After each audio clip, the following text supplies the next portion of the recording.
காரைக்கால் தெற்கு எந்த அளவுக்கு பாரதிய ஜனதா கட்சிக்கு சாதகமான ஒரு தொகுதியாக இருக்கு? காரைக்கால் தெற்கு பார்த்தீங்கன்னா, அதாவது திருநள்ளார் கோயில் இருக்கிறதால மட்டுமே திருநள்ளார் டெம்பிள் டவுன் கிடையாது. காரைக்கால் தெற்கு தான் டெம்பிள் டவுன்.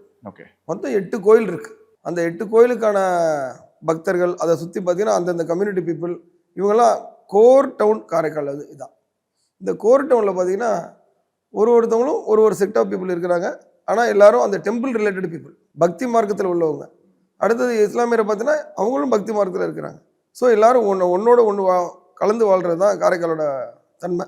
இந்த காரைக்கால் தன்மையில் வந்து நிறைய டெவலப்மெண்ட் ஆக்டிவிட்டிஸ் நம்ம பண்ண வேண்டிய இருக்குது. கடந்த ஒரு 8 பீரியடாக கிட்டத்தட்ட ஒரு 40 வருடம்னு வச்சுக்கலாம். அந்த 40 வருடத்தில் அவர் வந்து ஒரு எம்எல்ஏ இருந்திருக்கிறாங்க.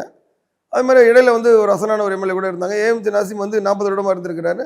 அசனா வந்து ஒரு பீரியட் இருந்தார். ஆனால் எந்த விதமான டெவலப்மெண்ட்டுமே இல்லாமல் இருக்குது காரைக்கால் தெற்கு. நானும் வந்து காரைக்கால் தெற்கில் எனக்கு வந்து பெருமா கோயில் தெரு தான் எனக்கு வீடு, பரம்பரை வீடே வந்து அங்கே தான். எனக்கு நினைவு தெரிந்த நாளாகவே பார்த்தீங்கன்னா இப்படி தான் இருந்துட்டு இருக்கு. டெவலப்மெண்ட்டே எந்த விதமான டெவலப்மெண்ட்டுமே கிடையாது. ஈவன் ரோடு கூட வைடன் ஆகாது, ட்ரைனேஜ் இல்லை.